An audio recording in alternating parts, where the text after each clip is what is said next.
alabar a Dios, dándole las gracias por su eterno amor.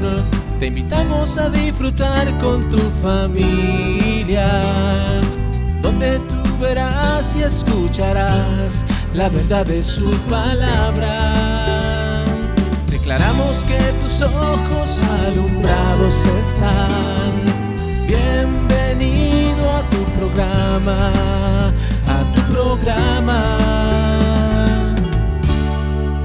renovando el entendimiento.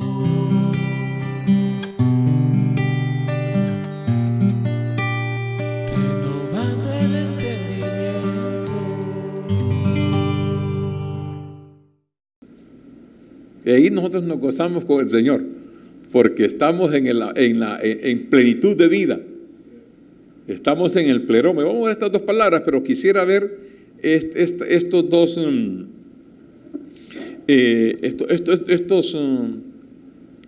conceptos, conciencia y plenitud. Pero antes de eso quisiera ver este versículo de Job 26:3 para que miremos plenitud, que es interesante. Job 26:3, aquí Job hablando con Dios. Dios habla hasta en el capítulo 38, pero en el 26:3, el 3 dice, 26:3. Pregunta Job: ¿en qué aconsejaste al que no tiene ciencia? ¿Y qué plenitud de inteligencia has dado a conocer?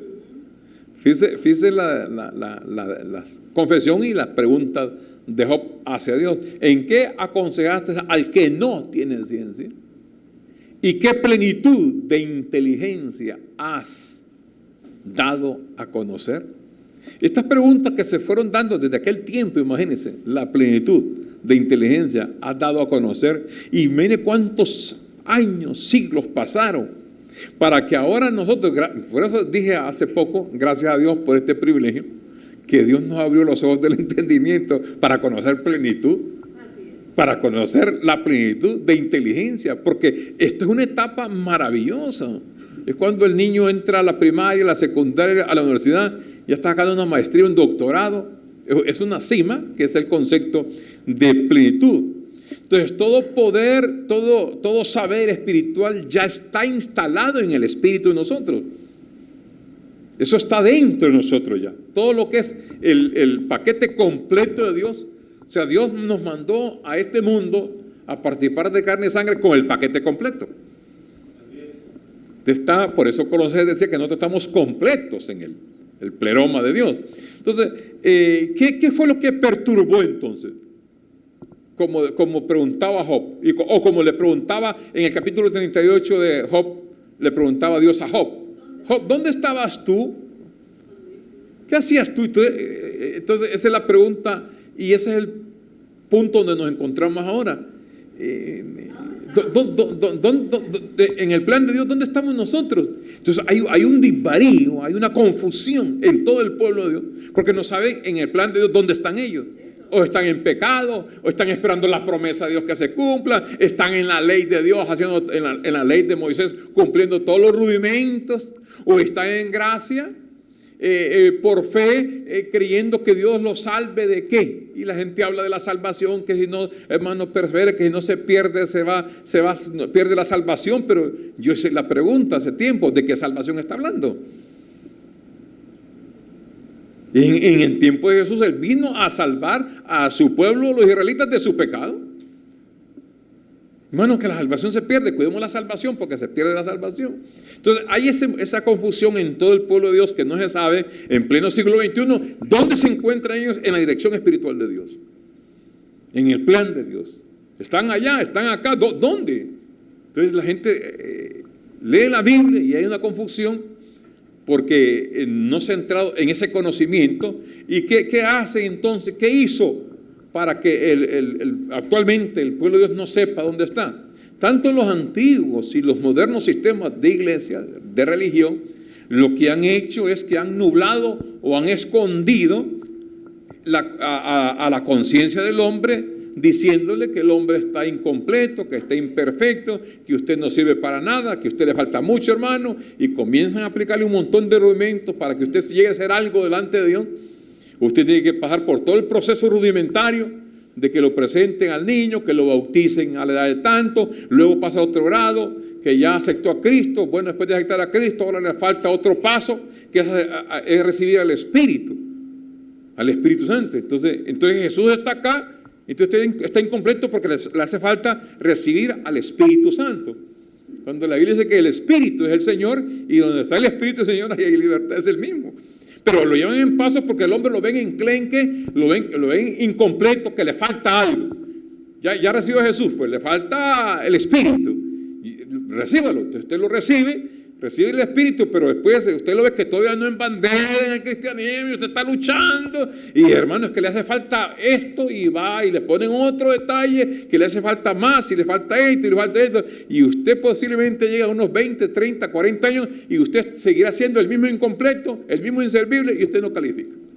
Y lo que hace es que lo terminan expulsando de la iglesia, porque usted no. Porque usted no llegó, porque lo ven en la carne, lo ven en la autosuficiencia carnal. En obra somos insuficientes. En carne somos insuficientes. Pero lo que está a la vista es usted, y usted es una mujer y un hombre que no lo pueden calificar de rey o de reina, o que usted es un Dios. ¿Cómo? Eso es demasiado. Y cuando se ven esos versículos que somos hechos a imagen y semejanza de Dios, que tenemos el mismo Espíritu de Dios, que Él nos hizo reyes y sacerdotes para Él, que somos santos, sin mancha, sin arruga, irreprensibles delante de Él, que estamos completos y perfectos. Todas esas palabras que se hablan en la Biblia, esas pasan por un lado. Eso no lo aplica a usted, hermano. O como antes, que la gente no podía leer la Biblia, porque la Biblia solo la podían leer los grandes teólogos, la gente preparada, y usted no está preparado para leer la Biblia. Entonces escondieron la Biblia hace muchos años. Pasaron años y la gente no leyó la Biblia, y el único que leía la Biblia era el líder religioso, y la leía en latín de remate. Imagínese usted, ni en español y en latín.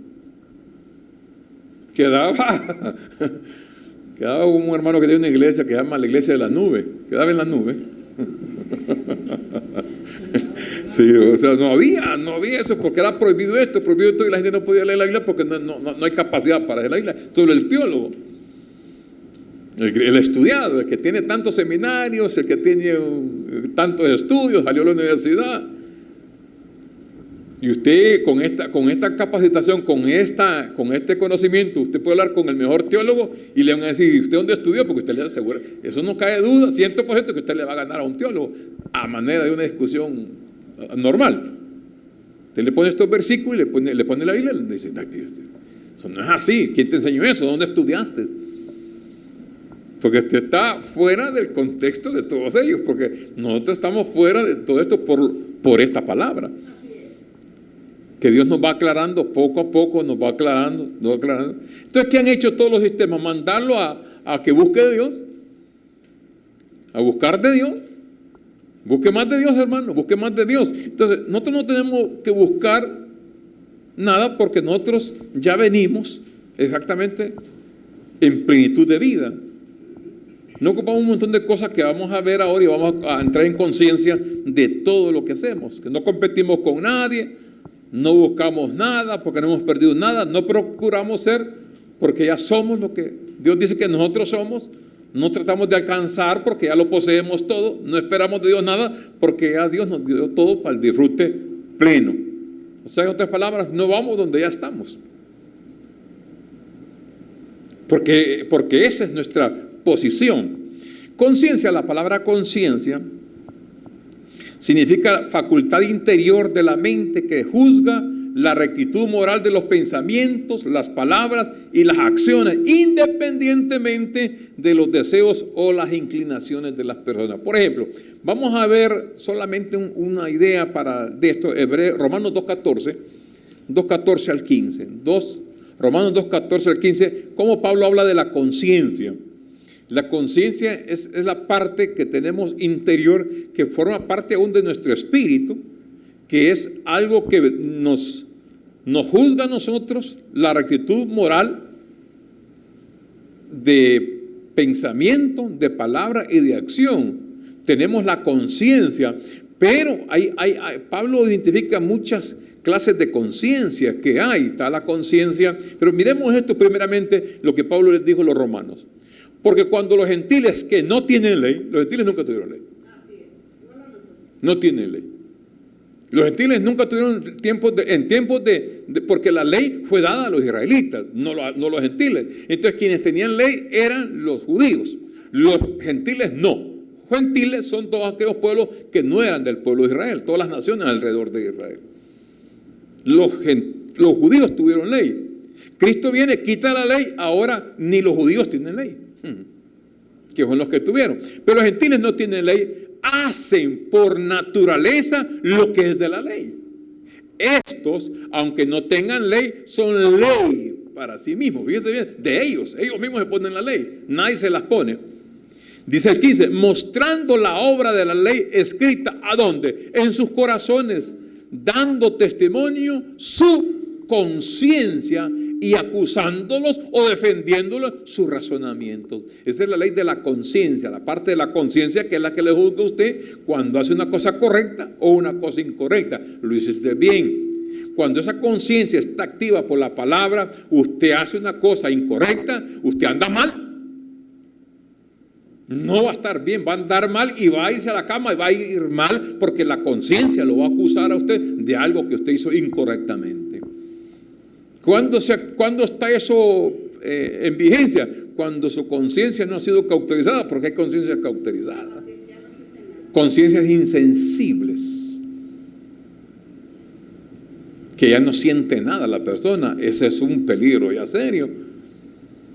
Cuando las personas padecen de algunas enfermedades como el cáncer, creo que los tejidos se van muriendo, le puede echar agua caliente a usted y no siente nada. La lepra en aquellos tiempos así sucedía, ponen en juego y no siente nada, pierden la conciencia, así trabajan. Entonces Pablo habló de una buena conciencia también. Pablo habló de una buena conciencia. Una buena conciencia es cuando usted mantiene la integridad de la persona. Por ejemplo, usted ha sido formado, cuando Pablo dice que no tienen ley, que simplemente sus pensamientos lo acusan o lo defienden, cuando uno ha sido formado en un hogar, por ejemplo, con padres responsables que le enseñan principios, que es lo que enseñamos aquí en el ministerio, aquí no enseñamos pactos, principios, desde Génesis hasta Apocalipsis hay principios de Dios, y en esos principios nos basamos. Entonces, cuando nuestros padres responsables enseñan principios a sus hijos y se forman así, el hijo nace, crece, desarrolla, estudia, va a la universidad y le dan un puesto. Y si le dan el puesto de la tesorería y ve aquel montón de milloncitos pasando, su conciencia no le permite tocar un 5 por la formación que ha tenido. Así es. Y si un día toca un 5, no duerme en la noche. Y no está bien, anda mal, porque la conciencia le dice, y hiciste mal y no te conviene. Son principios que se forman. Cuando son principios que no han sido formados, al menos descuido, un cargo público, y él, aunque no toque pisto, él busca la manera como buscar pisto y enriquecerse. Por eso están los enriquecimientos ilícitos, están la gente que se apropia, tiene propiedades y al final las terminan pagando aunque no quieran, porque Dios no puede ser burlado. Todo lo que el hombre siembra, eso cosecha. Por eso hay que tener una limpia conciencia, una buena conciencia. Y Pablo lo decía claramente, que es fácilmente también la persona contaminada. Cuando le escribe a los Corintios, Pablo dijo, tengan cuidado porque usted que tiene buena conciencia, usted puede comer lo sacrificado a los ídolos. ¿Y cuál es el problema? Porque se acuerda que en la religión hay ídolos, y los corintios estaban llenos de ídolos, los efesios estaban llenos de ídolos, entonces la gente sacrificaba animales a los ídolos. Entonces cuando usted tiene una limpia conciencia y usted puede comer, usted no tiene ningún problema porque su conciencia, ¿cuál es el problema? Pero el que tiene mala conciencia dice, no puede comer porque ha sacrificado al ídolo. No, mira que le inculca la religión que se come de eso. Hicieron un rezo a San Judas, a fulano, a San Mengano, y el otro dice, no puedo comer de eso porque ha sacrificado al ídolo. El que no, dice, no, ¿cuál es el problema? Comida es comida. Pero cuando hay alguien que es débil, dice, no lo hagas por causa del débil. Ahí viene otro detalle, Que hay cosas que no se pueden hacer, que se pueden hacer, pero no se pueden hacer por causa de los débiles de conciencia. Hay débiles de conciencia. Entonces, una conciencia, hay una conciencia también que es una conciencia cauterizada o una conciencia corrompida, que se meten, dice Pablo, por la hipocresía de mentirosos que teniendo la conciencia cauterizada. Y Pablo dijo, todas las cosas son puras para los puros. Pero luego dice, mas para los corrompidos e incrédulos nada les es puro, pues hasta su mente y su conciencia están corrompidos. Cuando llega, ya es un grado bien degradadito, eso bien bajito, que hasta su mente y su conciencia están corrompidos. Su mente y su conciencia están corrompidos, que la gente puede hacer una cosa y hacen otra cosa y hacen otra cosa y como que no pasó nada. Hacen grandes cosas terribles en la carne y ellos forondos, ellos llevan una vida como que nada. Pero cuando nosotros tenemos una conciencia buena, una conciencia limpia, que somos enseñados en los principios de Dios, nosotros, aunque en carne podamos cometer un errorcito, pero inmediatamente la conciencia se activa y tenemos que ir a pedir perdón. Reflexionamos y decimos, perdóname, esto es incorrecto. Y ahí es donde entra la verdadera palabra. Dice, si agarraste algo, hay que devolverlo. Y hasta con intereses. ¿Sí? Para que la conciencia quede tranquila. Para que la conciencia quede tranquila. Bueno, un poquito nada más, sin ahondar mucho en este tema, en el punto de la conciencia, porque hay bonitas cosas claras así. Ahora hablemos de la palabra plenitud. La palabra plenitud es otra palabra griega, como la Biblia es del griego, se originó en el griego y se trasladó a los otros idiomas. Es del griego pleroma, plenitud del griego pleroma, que significa abundancia, abundancia excesiva, estar lleno, estar en el mejor momento o en el momento superior. Estamos en el mejor momento, nosotros estamos en el mejor momento. Estamos en el pleroma de Dios, estamos en plenitud, que significa abundancia o abundancia excesiva, el mejor momento o el momento superior. Ellos no están en el pleroma de Dios, están en el peor momento porque no están disfrutando de las riquezas inescrutables de esta palabra maravillosa. Porque está en un ajetreo, en un jadeo, sudando, sufriendo y en tribulación y en temores, porque si viene Cristo se quedan, si se mueren y no aceptaron a Cristo se pierden y quedan con la duda que se murió o está en el purgatorio o está en el infierno o se fue a la gloria de Dios y está, pero hay una inseguridad. ¿Dónde está? Porque no hay plenitud de vida. No se sabe nada de plenitud de vida. Entonces, en el Espíritu, que es el centro de la plenitud de Dios, nunca hay que agregarle nada, porque si el Espíritu de Dios se unió a nuestro espíritu, entonces a ese espíritu está completo, está perfecto. No hay que agregarle nada ni quitarle nada, porque está en el pleroma de Dios.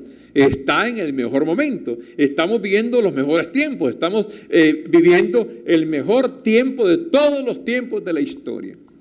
Mucha gente dice, me hubiera gustado estar en tiempos de Noé, tiempos de Abraham, en tiempos de Moisés, en tiempos de Jesús, en tiempos de Pablo. Ay, qué bueno aquellos tiempos, que me hubiera gustado cuando aquellos tiempos. No, hoy es el mejor tiempo. El mejor tiempo es hoy. El mejor tiempo es hoy. Vamos a ver este versículo, vamos a Colosenses capítulo 2, versículos 9 y 10.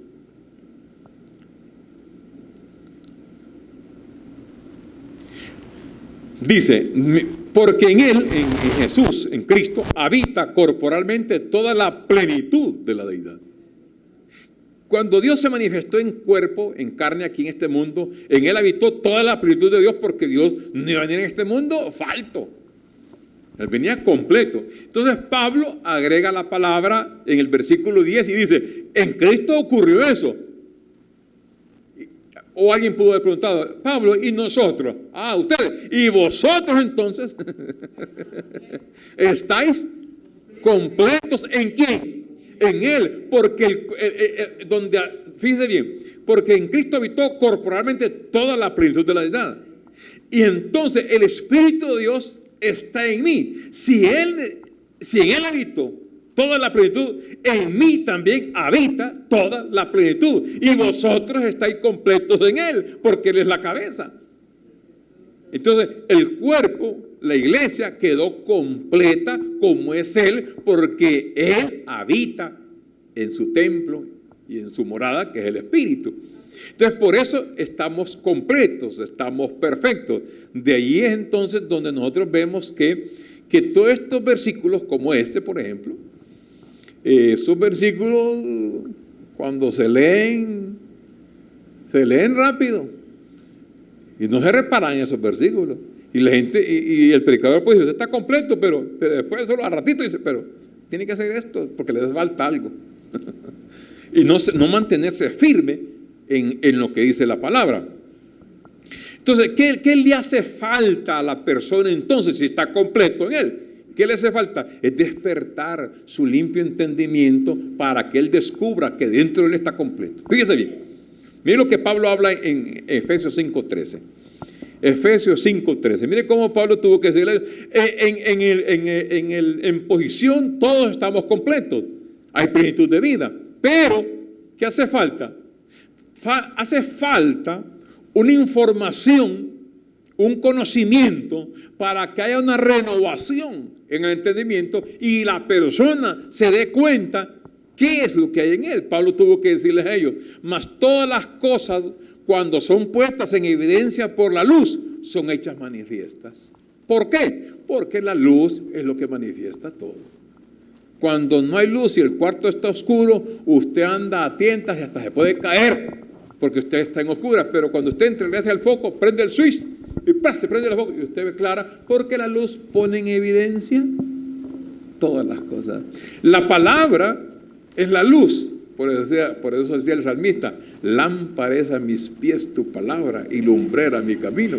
Porque la palabra es la que alumbra. Entonces, cuando uno le prende el fuego, le alumbra los ojos, y la gente dice, ¿cómo dicen los de Norteamérica? ¡Wow! ¿Cómo dice? Y ya días que leo ese versículo, hace tiempo que leo el versículo, pero no lo había visto. ¡Wow! Entonces lo ve. La luz lo manifiesta todo.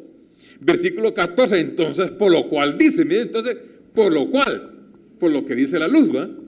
La luz lo manifiesta todo, entonces, por lo cual dice, despiértate, tú que duermes, y levántate de los muertos y te alumbrará Cristo. Fíjese bien, mire el versículo 15. Mirad pues, con diligencia, cómo andéis. O en tinieblas o en la luz. Mira cómo andéis. No como necios, sino como sabios. Versículo 16. Aprovechando bien el tiempo porque los días son malos. Por tanto, versículo 17. No seáis insensatos. En el versículo 15 les dijo necios e insensatos. Sino entendidos. Ahora les dijo sabios. No seáis necios, sino sabios. No seáis sensatos, sino entendidos de cuál sea la voluntad del Señor. ¿Qué hay que hacer? Despiértese. Hay que despertarlos. ¿Por qué? Porque están dormidos. Para que no sean insensatos, para que no sean necios, sino que sean sabios y entendidos. Cuando la persona se despierta, ve que es sabio, que es entendido y conoce cuál es la voluntad de Dios. La voluntad de Dios. ¿Cuál es la voluntad de Dios? Que todo su pueblo esté en plenitud. Dios siempre quiso al principio y fue el deseo que estaran en plenitud. Pero la religión embotó el entendimiento. ¿Te recuerdas a 2 Corintios 3? Dice que cuando se lee el antiguo pacto, a Moisés hay un velo puesto que embota el entendimiento. Pero cuando el velo le será quitado, cuando el velo es quitado, cuando se le quita todo, se ve clarito y dice, este soy yo, como no, ese es usted. ¿Quién es usted? Usted es un rey de Dios, sabio y entendido.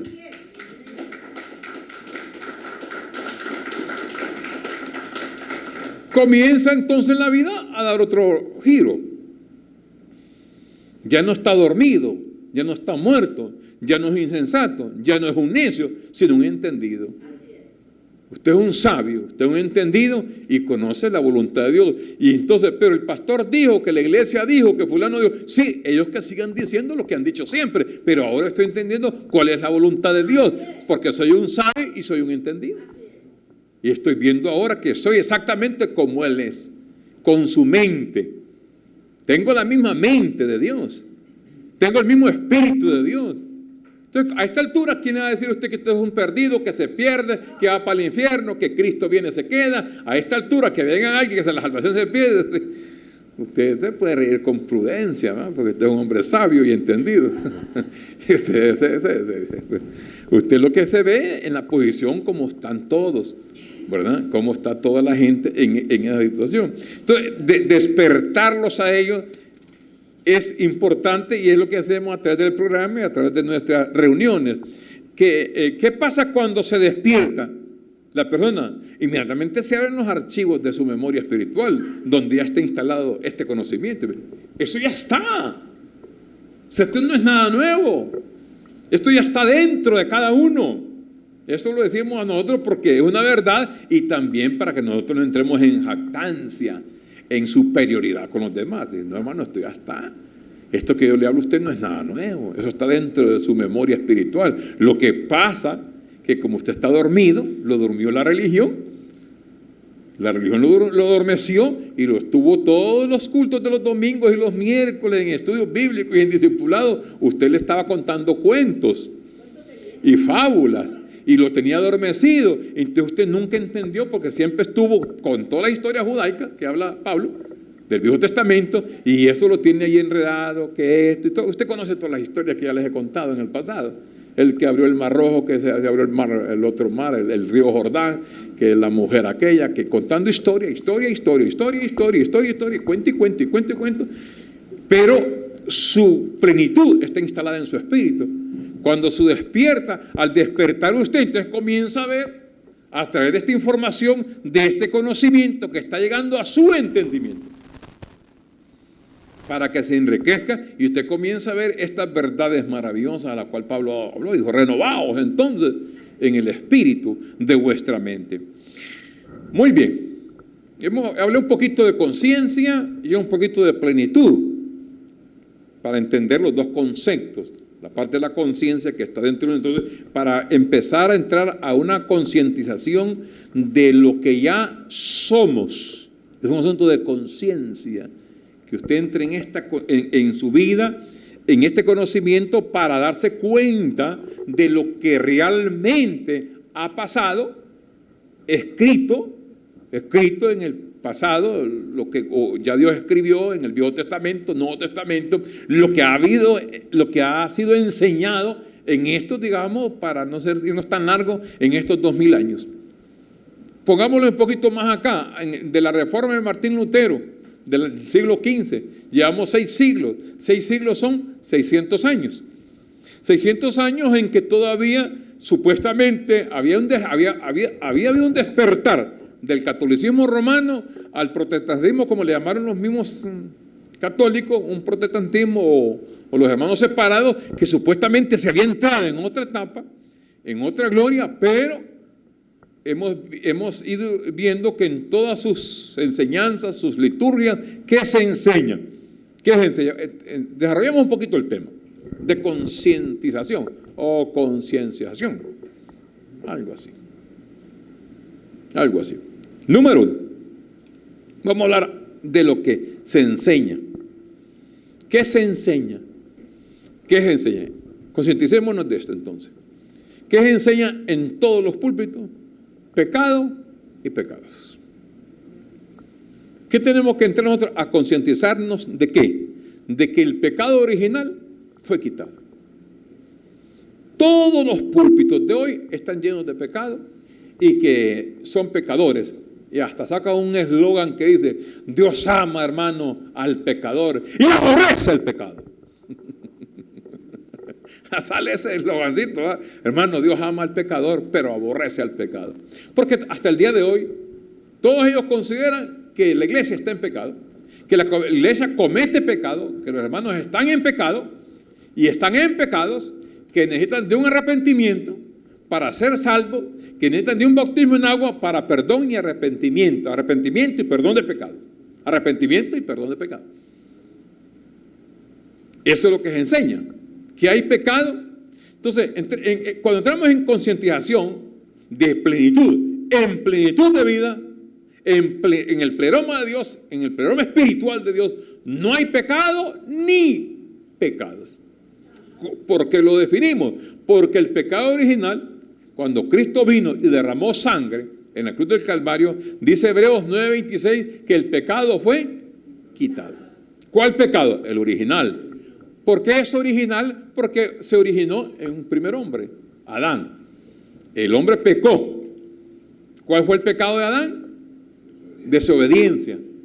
No comió del árbol que no tenía que haber comido, eso es desobediencia. Entró el pecado al mundo por un hombre llamado Adán, pero lo que no se entiende en el iglesismo es que por otro Adán el pecado fue quitado. Primer Adán pecó, el postre Adán lo quitó. Uno a uno. Léase todo Romanos 5 del 12 en adelante. Es una profundidad de maravilla de palabra. Romanos 12 del 5 en adelante. Romanos 5, perdón, del 12 en adelante, donde usted va encontrando toda la información que por uno entró y por otro salió el pecado, la desobediencia, y así habla la Biblia. Entonces solo se quedan con el primer Adán, pecó y todo el mundo está en pecado. Pero no entiende que hizo el postrer Adán. Entonces saque la cuenta, ¿qué plenitud de vida habrá allá? ¿Qué pleroma de Dios hay allí? Si está incompleto, porque si todavía hay pecado, entonces está incompleta la información. No se ha completado la información que el pecado fue quitado. Y con los pecados entraron al pueblo de Israel por medio de la ley. Dice Pablo que por medio de la ley es el conocimiento del pecado. Y la transgresión de la ley es pecado. Entonces la gente cometió cometer pecados porque desobedecían a la ley. ¿Y por qué desobedecían a la ley? Porque a la ley nadie le pudo cumplir. Entonces entró pecados. Los pecados entraron porque la ley eran más de 600 mandamientos. Entonces, más de 600 mandamientos, más de 600 pecados. Si le ponemos uno por uno. Una ley, un pecado. Una ley, un pecado. Por eso la gente iba todos los días al templo con un animalito para degollarlo y expiar el pecado. Porque todos los días estaban pecando. Solo mataban a un animalito y solo se regresaban y habían pecado. De vuelta otra vez, a buscar otro animalito para degollarlo, echar sangre. Y así estaba todo el tiempo. De tal manera que se hizo negocio la venta de animalitos. ¿Te recuerdas cuando Jesús tuvo que sacar a la gente del templo? Porque era negocio, porque hay un montón de animales ahí en el templo. ¿Y qué están un montón de animales vendiendo? Porque todos estaban pecando. Tenían que matar los animales. Entonces, tenemos que entrar en conciencia que en plenitud no hay pecado ni pecados. ¿De qué otra cosa se oye hablar? De que hay que arrepentirse para con Dios. El arrepentimiento, antes de que ellos entraran en plenitud, tenía que hacerse arrepentimiento. ¿Quién predicó arrepentimiento? Juan el Bautista fue el primero que comenzó. Vamos a verlo rápidamente allí en Mateo 3, 1 y 2. Mateo 3, 1 y 2. Juan el Bautista fue el primero que habla de arrepentimiento.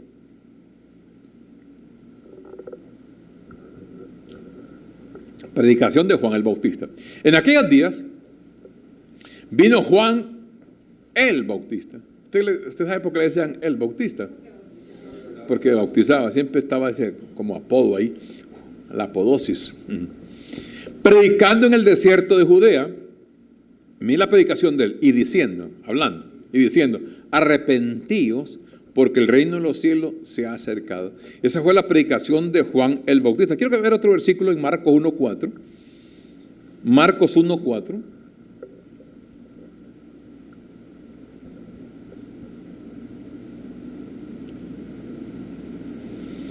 Bautizaba a Juan en el desierto y predicaba el bautismo de Arrepentimiento para. Ahora, ahí va otra connotación ya. No solamente era un arrepentimiento así. Juan el Bautista predicaba arrepentimiento. Ahora, él predicaba ahora el bautismo de arrepentimiento. Este bautismo de arrepentimiento el bautismo era agua, donde la gente se arrepentía. ¿De qué se arrepentía la gente? De sus pecados. Una vez que se arrepentía de los pecados, entonces había perdón de pecados. Entonces Juan fue el primer hombre que predicó arrepentimiento. Ese arrepentimiento llevó el bautismo en agua, y la otra connotación que lleva es perdón de los pecados. Eso ocurrió en tiempos de él. Seguido de eso siguió Jesús de Nazaret. Miren lo que dijo él en Marcos 1, 14 y 15. Ahí sigue corriendo ahí la lista. El versículo 15. Leamos el 14. Leamos el 14. Ahí mismo. Después que Juan fue encarcelado, a Juan lo encarcelaron, y ahí fue cuando por Herodías, la mujer que le descubrió él que él vivía. Entonces la mujer le pidió que le diera la cabeza de Juan. Juan fue encarcelado. Después de que Juan fue encarcelado, Jesús vino a Galilea predicando el evangelio del reino de Dios, diciendo: el tiempo se ha cumplido y el reino de Dios se ha acercado. Arrepentidos y ahora creed en el evangelio. Pero fíjense la palabra, el tiempo se ha cumplido. Ya estamos hablando de los cumplimientos de los tiempos. ¿Cuál fue el cumplimiento de los tiempos? En Jesús. Eso llega hasta el final. Cuando Cristo muere, los tiempos se cumplen. Todo esto termina. Pero mientras eso no se cumpliera, tenía que haber un arrepentimiento, y ellos tenían que creer en lo que él predicaba, que era el evangelio. Hay otro versículo que es interesante, Lucas 15, versículo 7, hablando de Jesús del arrepentimiento también. Lucas capítulo 15, versículo 7. Os digo, así habrá más gozo en el cielo por un pecador que se arrepiente. Esto me llamó la atención hoy en la mañanita, lo subrayé, que por 99 justos que no necesitan de arrepentimiento.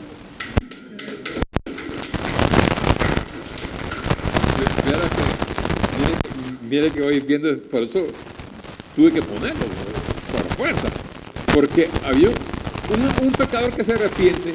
¿Quiénes eran los pecadores que se tenían que arrepentir? Los judíos. Porque Juan el Bautista está predicando ¿dónde? En el desierto, en el río Jordán. Jesús predicaba también en toda la zona de los judíos, y dice: hay gozo en el cielo cuando viene uno, porque no todos se arrepintieron. No todos los judíos se arrepintieron. Los judíos que se arrepintieron fue un grupo de judíos que aceptaron al Señor, y Él les dio potestad de ser hechos hijos de Dios. A los suyos vino y los suyos no le recibieron, más a todos, un grupo. Entonces, ese grupo de los pecadores, cuando venía uno y se arrepentía, dijo el Señor: hay gozo en el cielo, que por 99 justos que no necesitan de arrepentir. Cuando usted oye 99 y uno que arrepiente, ¿cuánto es 99 más 1? 100. ¿Se acuerda de qué parábola se habló de las 100? 100 ovejas. ¿Cuántas se perdieron de las 100? 1. Ese un pecador que habla allí es simbólico. Representan los miles de judíos que se arrepintieron, y los 99 representan los millones que siempre estuvimos con el Padre, que nunca ocupamos arrepentimiento. Los 99 dice, fíjese bien, 99 justos. ¿Y por qué justos? Si no había justicia de Dios en ese tiempo. La justicia de Dios aplica cuando Cristo muere y justificó a ellos. Los 99 nunca ocuparon justicia de Dios, porque nunca fueron pecadores. Los 99 nunca fuimos pecadores, porque siempre estuvimos en casa con papá Dios. Siempre estuvimos en la casa de nuestro Padre. La parábola del hijo pródigo, normalmente en todo el iglesismo lo que se predica siempre es contra el hijo pródigo. Ese hijo pródigo que se fue y derrochó los bienes y la hacienda y se fue a vivir perdidamente. Si en esta mañana aquí hay un hijo pródigo que se perdió, venga aquí al frente, hermano, que usted va a ver gozo en el cielo por ese pecador que se arrepiente. Sacando la parábola y sacando este caso, que hay pecadores que se ocupan, que se arrepientan para que Dios les perdone y vengan de la presencia del Señor tiempos de refrigerio. El hijo pródigo, nunca yo he oído, nunca he oído yo una predicación del hijo mayor que se quedó en la casa. ¿Se recuerda? El papá tuvo 2 hijos, ¿va? El menor dijo, no, ya está bien este hipoteco, ya, a lo mejor ya andaba con guilunches oyendo aquí, muy rock, hipote divertido, me voy. Y se fue a vivir, dice, perdidamente. Agarró el billete y se fue a vivir a una ciudad lejos para que no lo mirara nadie. Entonces el hijo pródigo es el que menciona en todos los púlpitos.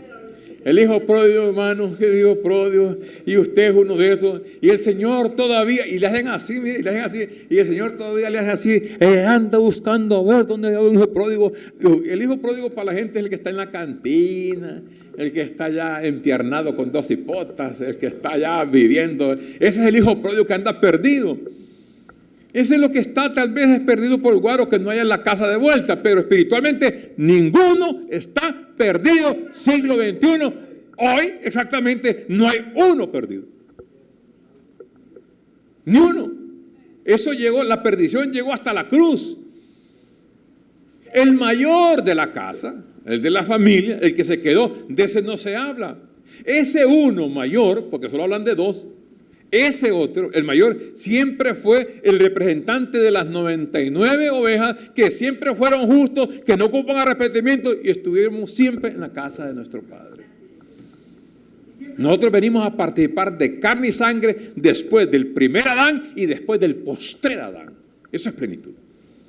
Nosotros no estuvimos ni bajo la cobertura del primer Adán, ni bajo la cobertura del postrer Adán. Nosotros venimos después de que todas las cosas fueron consumadas en la cruz del Calvario. Juan 19:30. Juan 19:30. Entonces, el arrepentimiento, ¿qué tenemos que hacer? Conciencia de que usted no tiene de qué arrepentirse, dice el apóstol Pablo. No hay de qué arrepentirse de qué. ¿Se arrepienten quiénes? Los que están en pecado, los que cometieron pecado, los que estaban en pecado original y los que estaban en pecado ocupaban de arrepentimiento porque se necesitaba perdón de pecado. A usted Dios no le está perdonando ningún pecado porque usted no es pecador. Conciencia. Activemos la conciencia. Después de que todas las cosas fueron consumadas, en el año 33 y medio, en el año 70, cuando vino Cristo por segunda vez, no quedó un tan solo persona que quedara bajo condenación, que quedaron bajo maldición, porque Cristo quitó la maldición de la ley, quitó la condenación, que ninguna condenación hay, quitó todo eso, y nosotros los partícipes de carne y sangre venimos ya sin necesidad de eso, porque Pablo cuando habla Pablo cuando está en esa época está en una transición de antes de la cruz y después de la cruz. Entonces Pablo siempre usa el nos y nosotros. Nos y nosotros, siempre Pablo lo está diciendo, nosotros que estuvimos en esto, muertos en delitos y pecados, esos fueron ellos. Nosotros nunca venimos muertos en delitos y pecados. Usted no peca. Ahora, fíjese bien, el arrepentimiento, ¿qué es el arrepentimiento? El arrepentimiento era un giro de 180 grados. Que estaba haciendo lo malo aquí, tenía que girarse aquí para hacerlo bueno, un arrepentimiento. Como el verdadero arrepentimiento que te habla la Biblia fue el caso de Zaqueo. Zaqueo era un hombre que cobraba impuestos. Y en esa cobradita creo que se le iba la mano y siempre la carnita ahí cobraba un poquito de más.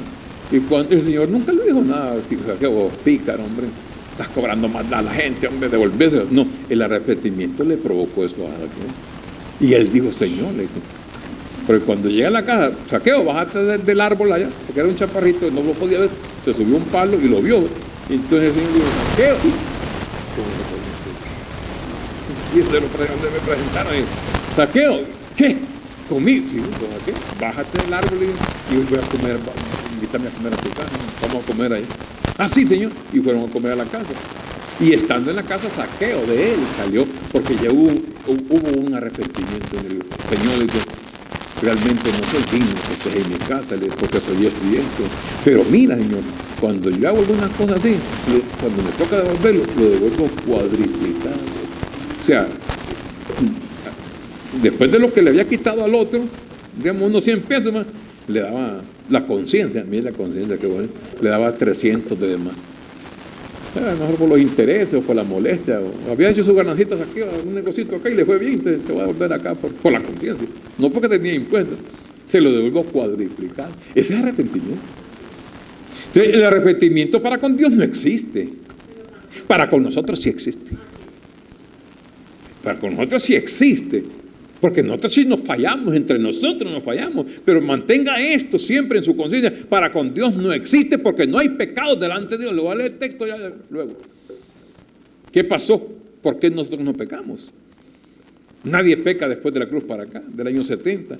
Pero nosotros sí fallamos en carne con nuestros prójimos, con nuestra familia, esposa, esposo, hijos, hijas, nietos, vecinos. Fallamos.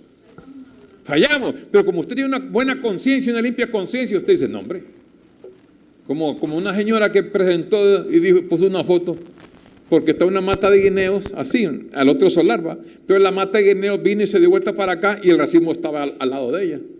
La mata está al otro lado, del vecino, y pregunte, ¿y este racimo de quién será? ¿De ella o será mío? Porque está ahí. Pero el día de mañana que ella dice, nadie me mira, y arranque unos guineos que no son de ella, porque la mata es del otro lado, aunque el racimo está en este lado, pero va a decir, y estos guineos de que yo voy a agarrar uno por mientras, ¿va? Porque la señora, el tapial es altito, ¿cómo me mira la señora? Pero tiene una conciencia buena y limpia, él puede decir, mire señora, que no aguantaba el hambre, le agarré 2 mínimos que estaban allá, estaban chorcheando, estaban maduritos, entonces lo agarré, pero mire, fui al mercado y aquí le traigo 2 que le agarré y unos 4 más. Entonces la otra señora que también tiene buena ley, no me agarro, y si quiere agarre más. ¿Por qué? Porque hubo una confesión, hubo un arreglo. O simplemente, mire señora, que el guineo está para acá y los botes tienen hambre, me puede regalar uno ya que están aquí en las bajeras, solo de bajar. Pero no puede uno, y usted uno no puede andar en tinieblas, como dice Pablo. Los días son malos y no podemos andar en tinieblas, sino que la luz lo trae evidencia a todo. La palabra es la lumbrera suya, la luz mía que me alumbra, y yo no estoy llamado a hacer cosas incorrectas. Si sé yo, no puedo hacerlo. Entonces, ¿qué tengo que hacer? Tengo ganas de comer, tengo que pedir. Si me dan bueno, si no, mire yo, aquí cayeron unos guineos y aquí los devuelvo, así como yo los agarré. Ya estaban medio podritos, pero no le toqué ni uno. Aquí están exactamente, no puedo tocar, porque no son suyos, aunque el guineo esté para el lado suyo. O esos palos de naranja que hay una rama al otro lado. Naranja, mango, cualquier cosa que haya. O la yotera, la patatera que se vino por aquí, se culebrió y están al otro lado del lado suyo. Ahí están los patates, ¿no? Ahí están los patates, pero son del vecino. Ese es el arrepentimiento que hay, que lo predicó Juan el Bautista, porque era necesario predicar arrepentimiento. Jesús lo predica porque era necesario predicar, porque todavía estaba él y no había ese derramamiento de sangre todavía, porque él estaba vivo y no había perdón de pecados, hasta que llegó el momento en que tenía toda esa obra de bautismo en agua era para perdón de pecados.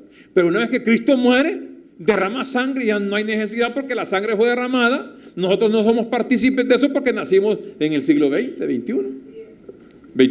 Pablo, los discípulos siguieron predicando eso. Por ejemplo, Pedro en Hechos 2:38, un texto también muy citado, lo cito porque es bien citado estos textos allá. Hechos 2:38, Pedro, ese fue el primer discurso de Pedro, en el sermón cuando le tocó hablar. Entonces Pedro, le preguntaron, ¿qué haremos, Pedro? Pedro le dijo, arrepentíos y bautícese cada uno de vosotros en el nombre de Jesucristo para perdón de los pecados. Y ahí añade otra cosa, y recibiréis el don del Espíritu Santo. Entonces, estos textos, cuando se leen literalmente, la gente dice, hermano, usted tiene que arrepentirse, luego bautizarse en el nombre de Cristo para que Él le perdone los pecados. Aquí a usted, ¿no? Y luego les dé el don del Espíritu Santo. Fíjese bien. Entonces, mire, tengo un atrasito de 2000 años, porque Pedro está diciendo a ellos, porque todavía estaba en esa transición. Todo el libro de Hechos, recuerde esto, es un libro de transición. Porque está hablando de los hechos, de lo que los apóstoles hicieron. ¿Qué hicieron y qué hablaban los apóstoles? Lo que habían oído hablar de Jesús de Nazaret. Ellos siguieron la misma predicación, pensando que siempre es lo mismo, hasta que después, años más tarde, o sea, ¿cuánto tiempo pasó? Apareció el perito arquitecto Pablo y les explica a ellos: no, miren, esto no es así. Ahora miren lo que dice Pablo allá. Vamos a ver lo que dice Pablo en 2 Corintios 7:10. Y vamos a Hebreos 6:1. 2 Corintios 7:10. Porque la tristeza que es según Dios produce arrepentimiento para la salvación, de que no hay que arrepentirse. Pero la tristeza del mundo produce muerte. ¿Por qué? Por lo que dijo Hebreos capítulo 6, vamos a Hebreos capítulo 6, versículo 1, de que no hay que arrepentirse. Hebreos 6:1, el escritor de los Hebreos dice: por tanto, dejando ya los rudimentos de la doctrina de Cristo, vamos adelante a la perfección, no echando otra vez el fundamento de ¿qué? Del arrepentimiento. ¿Arrepentimiento de qué? De obras muertas. ¿Por qué le llamo obras muertas? Porque ya esto es una obra que se hacía y que estaba viva para aquel tiempo, pero ahora, después de la consumación de los siglos, esta se convierte en una obra muerta porque no sirve para nada. No tiene ningún valor. El arrepentimiento de obras muertas. Yo me arrepiento de esto. No funciona delante de Dios porque ya es historia, ya pasó. Entonces se convierte en un rudimento. Entonces, pero estaba pendiente. ¿Por qué no hay que arrepentirse por los pecados? Miremos lo que dice el apóstol Pablo. Colosenses capítulo 2. Colosenses capítulo 2, versículo 11. Cuando hablamos de que usted no tiene pecado, no hay pecado, ni hay pecados, y no tiene que arrepentirse para perdón de pecados, es por lo que Dios hizo en la circuncisión, en él. Dice Colosenses 2:11. Este versículo es muy importante. Dice: en él también fuisteis circuncidados, hablándole a ellos, con circuncisión no hecha a mano, al echar de vosotros el cuerpo pecaminoso carnal en la circuncisión de Cristo. ¿Qué hacían los judíos con los niños a los 8 días de nacido? Los circuncidaban. ¿Qué era la circuncisión? Quitarle un pedacito de telita del prepucio del niño, lo cortaban y el niño quedaba circuncidado como señal del pacto. Esa es la circuncisión, dice Pablo, hecha a mano. Pero esta otra circuncisión es no hecha a mano. Aquella se hacía con la mano, con una navajita bien afilada, con una gilet, chas, y cortaban al niño, al varoncito, y era circuncidado. Esta en Cristo no es hecha a mano. Esta fue en la circuncisión de Cristo. ¿Qué hizo Cristo en la cruz del Calvario? Que el cuerpo pecaminoso, lo que peca en el ser humano es su cuerpo pecaminoso, ¿verdad que sí? Entonces, ¿qué hizo? Lo echó fuera. ¿Fuera de dónde? Fuera de Él, de la presencia de Él, fuera, de tal manera que Dios, cuando declara a la iglesia santa, sin mancha, lo que está haciendo Dios es viendo su espíritu, no el cuerpo pecaminoso carnal. ¿Qué es lo que peca en el ser humano? Su cuerpo pecaminoso. Es un cuerpo pecaminoso. Entonces, hermano, aquí pero yo no te veo que te portas bien. No es que todos nos portamos mal. Nosotros somos buenos y somos malos por rato. Pero cuando Dios presenta a la iglesia, no es delante de la congregación, delante del pastor, delante del presbiterio, delante del concilio. Dice, la presentó para Él mismo, delante de Él. Para Él fue que la presentó. Entonces la iglesia quedó santa para Él, sin mancha, sin arruga, para Él.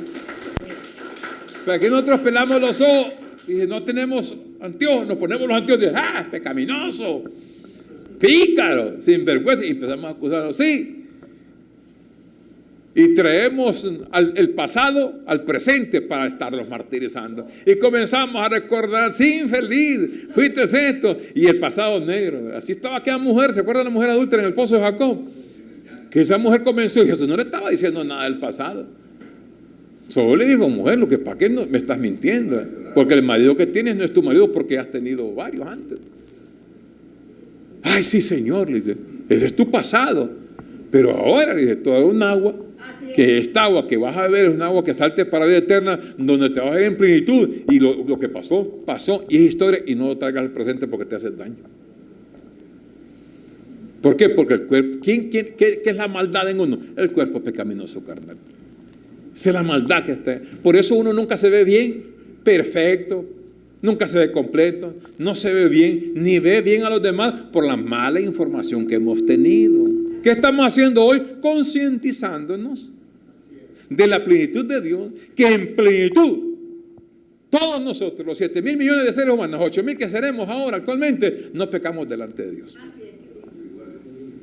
No pecamos delante. Porque si nosotros decimos eso, estamos poniendo por inmunda la sangre que Él derramó.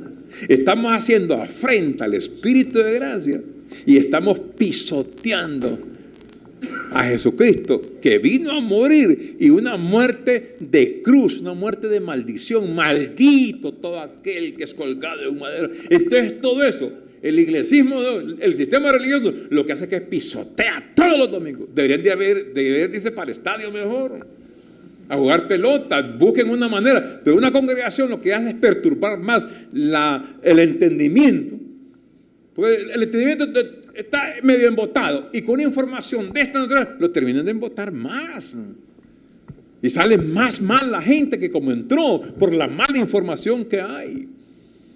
Mala información que hay. Entonces el entendimiento está sufriendo mucho porque está teniendo y recibiendo información que no va conforme a lo que Dios estableció hace 2000 años. Entonces, ¿qué pasa? Concluimos ya. Que la iglesia del siglo XXI es exactamente, está como la iglesia del primer siglo. Y usted ve lo mismo de allá, exactamente. Están haciendo lo mismo de Cristo vino y como que no vino. Y vino segunda vez y como que no volvió. Y la gente está predicando y hablando lo mismo que predicó Juan el Bautista, Jesús de Nazaret, Pedro, los apóstoles, lo mismo, hermano. Arrepiéntase de sus pecados, porque usted está en pecado, para que Dios lo perdone. Bautícese en agua, eso está allí. Eso está allí, el bautismo en agua. ¿Para qué el bautismo en agua? Para perdón de pecado. ¿Acaso el agua perdona pecado? ¿Acaso el agua hace algo?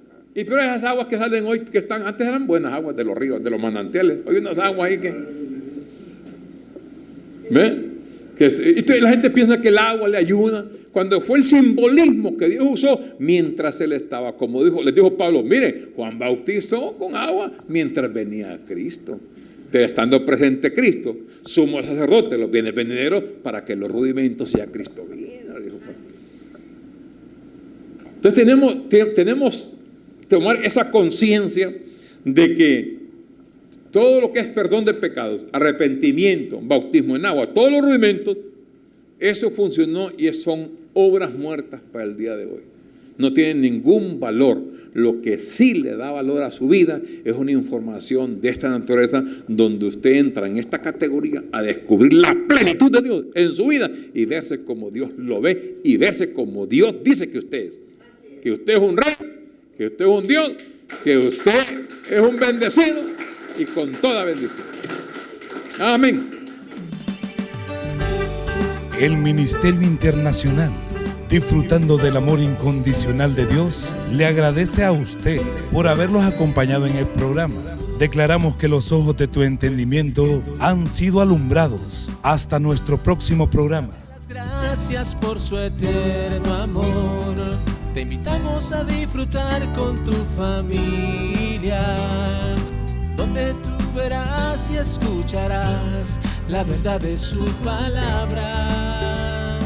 Declaramos que tus ojos alumbrados están. Bienvenido a tu programa,